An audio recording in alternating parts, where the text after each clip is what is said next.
Zombie को देखते ही कोई भी उससे दूर भागने लगेगा, लेकिन सोचो कि कोई उसकी मदद से पैसे कमाने लगे। कुछ ऐसा ही होता है हमारी आज की कहानी में। कहानी की शुरुआत कोरिया के एक शहर से होती है, जहाँ एक खाली मैदान में कई सारे केमिकल ड्रम्स गड़े हुए थे और अचानक एक ड्रम के अंदर से सैम नाम का एक आदमी बाहर निकला, जो न जाने कैसे एक ज़ॉम्बी बन गया था। इसके बाद सैम उसी मैदान से निकलकर रोड साइंस को फॉलो करते हुए एक करीबी शहर में पहुँच गया। वहीं दूसरी तरफ एक सुनसान सड़क पर एक गाड़ी अचानक से रोड पर पड़ी कुछ कीलों की वजह से इम्बैलेंस होकर साइड वाली रेलिंग से जा टकराई और ठीक उसी समय टॉम नाम का एक आदमी अपना टो ट्रक लेकर वहां पहुंच गया और उसने गाड़ी में मौजूद कपल की मदद करने की बात कही। लेकिन असल बात ये थी कि टॉम ने ही उस रोड पर वो कीलें बिछाई हुई थी ताकि उसे नए ग्राहक ढूंढने में तकलीफ न हो। अगली सुबह टॉम ने उस गाड़ी को पूरी तरह ठीक करने के बाद एक बहुत भारी बिल बना दिया, जिसे देखकर उस आदमी ने टॉम से बहस करना शुरू कर दिया। पर तभी उस आदमी की नजर टॉम की बहन नोरा पर पड़ी, जिसके हाथ में एक बॉडी बैग था। असल में उस बैग के अंदर नोरा के पालतू खरगोश की लाश थी, जिसकी मौत पिछली रात को ही हुई थी। लेकिन वो आदमी ये देखकर बहुत ज्यादा डर गया और चुपचाप पूरा बिल चुकाकर वहाँ से भाग निकला।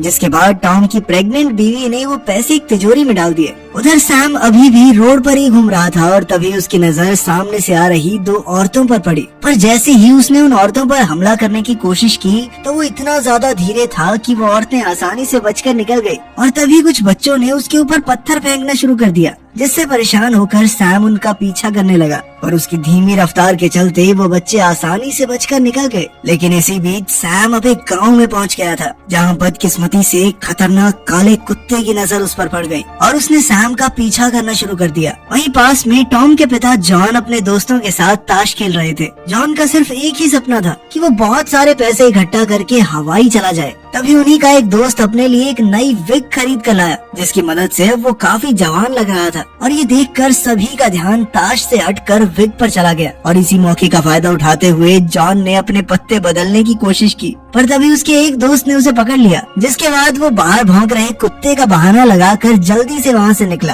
बाहर पहुंचकर उसने सबसे पहले उस कुत्ते को वहाँ से भगाया और तभी उसे बाथरूम से कुछ अजीब सी आवाज सुनाई दी। और जब उसने बाथरूम में जाकर देखा तो उसकी मुलाकात सैम से हुई, जिसने मौका मिलते ही जॉन के गले पर काट लिया। उधर जैसे ही नोरा अपने खरगोश को जंगल में दफना कर निकली तो उसकी नजर सड़क पर भाग रहे सैम पर पड़ी। सैम ने उस पर भी हमला करने की कोशिश की पर नोरा ने उसकी टांगों के बीच में लात मार के उसके अखरोट फोड़ दिए, जिसके बाद सैम थोड़ी देर के लिए वहीं रुक गया। और अब जैसे ही सैम ने नोरा को करीब से देखा तो पहली नजर में ही उसे प्यार हो गया। लेकिन उसका ये हसीन पल ज्यादा देर तक नहीं चलने वाला था, क्योंकि तभी उस कुत्ते ने दोबारा उसका पीछा करना शुरू कर दिया। नोरा ने भी उस कुत्ते को